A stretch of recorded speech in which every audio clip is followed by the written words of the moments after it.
everyone. Joining me now to talk about what seems to be a confusing situation is Lieutenant Colonel Hal Kempfer, a former Marine Corps intelligence officer and now the president of KIPP, a strategic risk management firm. Hal, welcome. The president wrote on Twitter today, "We will be leaving at a proper pace while at the same time continuing to fight ISIS." Do you believe the president when he claims that this was his plan all along, or did he really change it in face of criticism lately? Tal, what I'd say is it kind of looks like a reset. We're kind of going back to where we were before, which is at some point we will withdraw from Syria. We're not going to stay there forever. But what we've done is we put in all these conditional things that, basically that, we're looking at ISIS. We're definitely listening to Israel and looking at the security of Israel. Israel obviously was very concerned because a precipitous U.S. withdrawal would create a power vacuum, and that vacuum would very likely be filled by Iran. And they didn't want to see more Iranian presence or an unopposed Iranian presence in Syria. So what you end up seeing is kind of a reset to where we were before, albeit for our allies and for other countries around the world, it's been a rather unnerving last couple of weeks. To your point on Iran, John Bolton, he said that U.S. withdrawal from Syria is contingent upon defeating ISIS. But is defeating ISIS completely a real U.S. interest? Because ISIS, they're Sunnis, and their presence in Syria is countering Iran's and Assad's forces by part. President Trump, we heard him saying last week, we're killing ISIS for Iran. Is he trying to tell us between the lines, the president, that a total defeat of ISIS shouldn't be the goal? Well, it's been our stated goal all along, a total defeat of ISIS, and certainly for our European allies, for NATO. We want to see ISIS destroyed, not just as a ground force, but destroyed as a terrorist movement as well. One of the problems with some of these, if you will, organizations, these terrorist organizations or insurgent organizations, is that when you defeat them on the ground, they then try to offset that by exporting attacks into, Europe and North America and elsewhere around the world. So what we want to make sure is if the destruction of ISIS is kind of across the board. It's not just destruction on the ground. It's also destruction of their ability to export violence. And I don't really see it as a containment, if you will, on Iran or anything like that. Iran is in there for other reasons. And ISIS, for them, is really just a bump in the road in terms of what they want to do. Let's talk about another condition to the withdrawal from Syria that both Pompeo and John Bolton have mentioned before, and that is guaranteeing that the Kurds are safe and that Turkey, who considers the Kurdish militia terrorists, will not attack them. So far, Turkish President Erdogan, he agreed to delay his expected offensive. But how can the United States really get assurances that Erdogan doesn't attack the Kurds the minute American troops are out of there? Well, Tal, I think that's the reason that we're pulling back a lot. I think there's been a lot of real discussion. There's probably been a lot of consultation with the president over the last couple of weeks on the potential impact to the Kurds. Certainly, there's been so much discussion in the media and from world leaders concerns that the Kurds could be potentially, I've heard the term massacred, which brings up allusions to things that happened generations and decades ago in other parts of the world, but also things that have happened within that part of the world as well, that they were going to be left undefended and that the Turks should roll in and basically just destroy them. And so we want to leave the U.S. forces in. Even though it's only 2,000, it's a critical buffer force. And I think the thing that caught my attention today was when I heard a Turkish reference to we're going to coordinate with our allies in terms of what we do. That's a very key term because we're a NATO ally with Turkey. I'll ask you very briefly if you can answer. In the last few weeks, we saw a lot of confusing and contradicting statements from White House officials. If you had to advise President Trump on how to pull out of Afghanistan based on what we saw now happening with his decision on Syria, what would you tell him in just a sentence? Very slowly and coordinating with all of our allies. It's a great sentence. Let's hope he listens. Lieutenant Colonel Hal Kempfer, thank you very much. Thank you, Tal. And we're turning our attention now to the United States. President Trump takes his fight for border security straight to the American people. He will speak in a primetime address tomorrow night. It is day 17 of the partial government shutdown, and there is no apparent end in sight. Kenneth Moton has the latest from Washington. President Trump headed to the southern border this week, but first an address to the nation as he considers declaring a national emergency to build a southern border wall. I informed my folks to say that we'll build a steel barrier. Steel. It'll be made out of steel. The president is now demanding $5.7 billion for that steel barrier, not concrete. The change, still not enough for Democrats. It's not the way to govern. To pound your fist on the table and cause damage to millions of people unless I get my way. The Airline Pilots Association is now warning the president's fight for security on the ground could be having an adverse effect on security in the air. The TSA says the shutdown is not impacting operations, despite images of long lines at some airports following an increase in agents calling out. It's a stressful job to begin with. Secondly, these are people's lives that we're dealing with. Everyone else just got done paying for Christmas, and now there's no money coming in. 800,000 federal employees are still not getting paid. From USDA worker Marilyn Carruthers in St. Louis. We need to go back to work because we have bills to pay. To Indiana's correctional officer Kenny Swick, who says the government's sample letter to creditors is worthless. And to me, it's very sad that the government expects that it's going to make a difference with creditors, because it doesn't.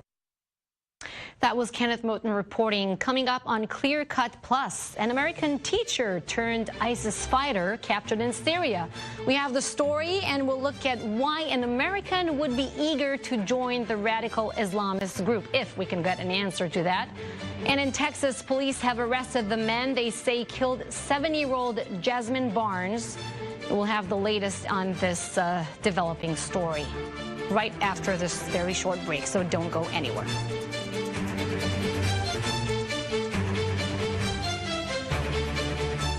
Welcome back. This is Clear Cut Plus. 2 Americans accused of fighting for the Islamic State have been reportedly captured in Syria.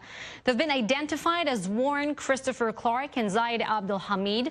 They were apprehended in a counterterrorism raid near the Iraqi border by the Kurdish-led militia known as the SDF. That's the Syrian Democratic Forces. A letter and resume Clark reportedly sent to ISIS looking for a teaching job was also seized. A Pentagon spokesperson was unable to confirm the information and said the incident is under investigation. Clark was reportedly attracted to ISIS because of their promise to build a Muslim-only state. Here to break all of this down with me is Oz Sultan.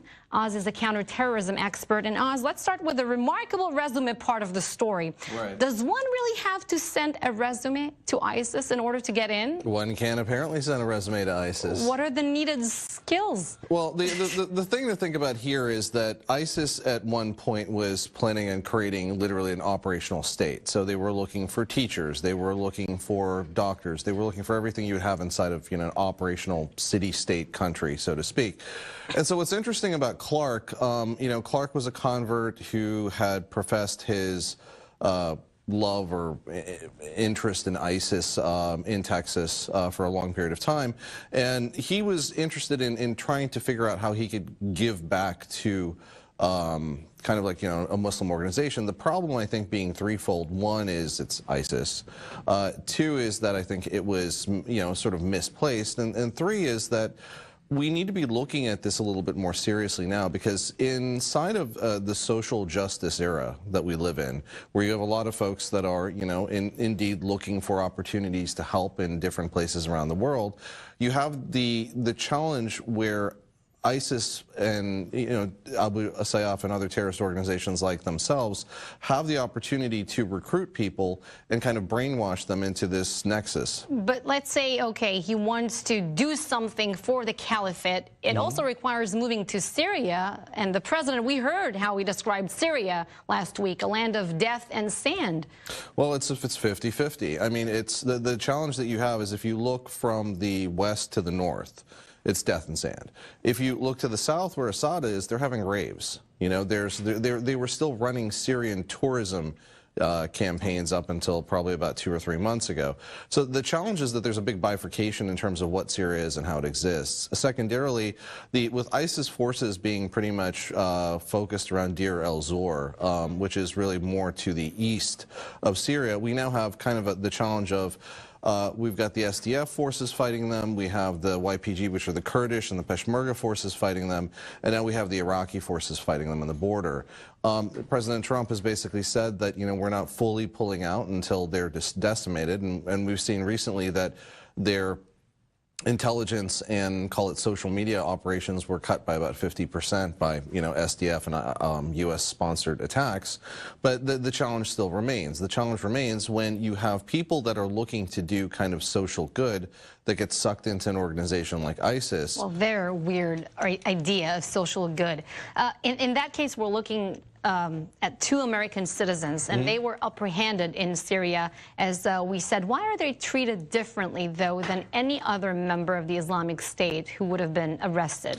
The challenge, again, is we need to understand this, okay? In a lot of cases, if you had arrested someone from the Islamic State, they either would be handed over to Iraq, they would be dealt summarily with by the SDF, the Peshmerga might just execute them, in retaliation for things that have happened. These are American citizens. It's not just American citizens, it's specifically what they're doing. They did not go over there to become combat engaged. They went over there to become part of an ideological shift. And so the problem that we see with this is twofold.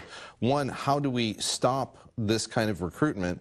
And two, we need to better understand what actually was so enticing about ISIS, and an organization that breathes death and destruction and perversion of Islam on one side, and on the opposite side is presenting this Pollyanna vision of a society they'd like to create that really doesn't have any existence in reality. In one sentence, can you give us a brief status of ISIS spread right now? ISIS's spread is largely tied to the Deir el-Zor portion of eastern Iraq, but we also have to contend with them in Afghanistan, Yemen, and now in Central Africa. Sultan, thank you. Thank you. The man whom for many Americans was the face of Israel for many years died this weekend. Moshe Arns, he was 93-year-old. He served as Israel's defense minister 3 times. I-24 News correspondent Daniel Tzemach has this look at a man many hailed as a principled politician. Born in 1925, his family escaped the Holocaust and immigrated to the United States in 1939. Young Misha, as he was known to all, moved to Israel in 1948 during Israel's War of Independence. An aeronautical engineer educated at MIT and the California Institute of Technology, he headed Israel's aerospace program before he began his political life in 1974, when he was elected to parliament, eventually becoming a cabinet minister under Prime Ministers Menachem Begin, Yitzhak Shamir, and finally Benjamin Netanyahu. Throughout most of his political and diplomatic career, he mentored and groomed his protege, current Israeli Prime Minister Benjamin Netanyahu. I visited him in his home a few weeks ago. He was clear as ever, sharp, dignified, and noble, an example to us all. There was no greater patriot than him. Misha, I loved you as a son loves a father. Israeli Speaker of Parliament Yuli Edelstein spoke to Ami Kaufman on I-24 News' The Spin Room. Sad news, obviously, and I think that we are talking here about someone who was an intellectual, an engineer, diplomat, leader, a real statesman. And I think that for me, he would always be an example of how an elected official should look like, and doing things from deep knowledge and deep understanding of the processes. Arens advocated for the controversial Lavi project in the 1980s, the production of an Israeli fighter jet to put Israel at the forefront of military aviation and possibly competing with the U.S.-made F-16. The project was canceled due to costs and American concerns that its technology could be sold to third-party buyers. When the project was canceled, Arens quit cabinet in protest.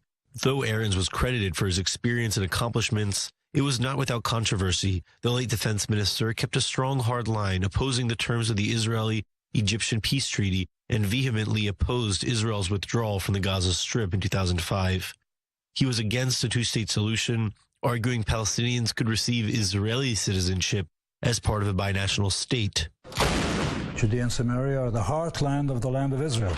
And so the question is, are we prepared to abandon that area because we don't want to absorb any more Arabs within the state of Israel? or in order to maintain our contact with that area, we are prepared to accept additional Arabs over and above that live in Israel today into the state of Israel. In spite of his rigid principles, Moshe Aarons was considered to be one of Israel's brilliant minds, garnering love and praise from both sides of the government. Israel's president, Reuven Rivlin, also released a statement hailing Aarons as a noble man of bravery and honor.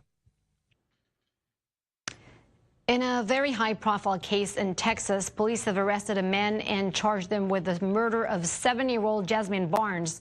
The little girl was killed in a drive-by shooting while she was in the car with her mother and sisters.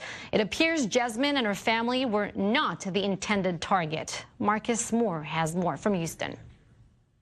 Right now, he is the only one facing charges in connection with the murder of 7-year-old Jasmine Barnes. Eric Black Jr. arrested over the weekend. The 20-year-old appeared before a judge again today on a charge of capital murder. His arrest comes after a critical tip passed on to authorities changed the direction of the entire investigation. Authorities now saying the shooting may have been the case of mistaken identity. The suspects allegedly shooting at the family's car on December 30th, believing the sedan belonged to someone else. Mr. Black has acknowledged his role in Jasmine's murder. The crucial tip, first given to prominent civil rights activist Shaun King, marked a major twist in the case that up until Saturday was focused heavily on finding this red pickup truck and this sketch of a possible white male suspect.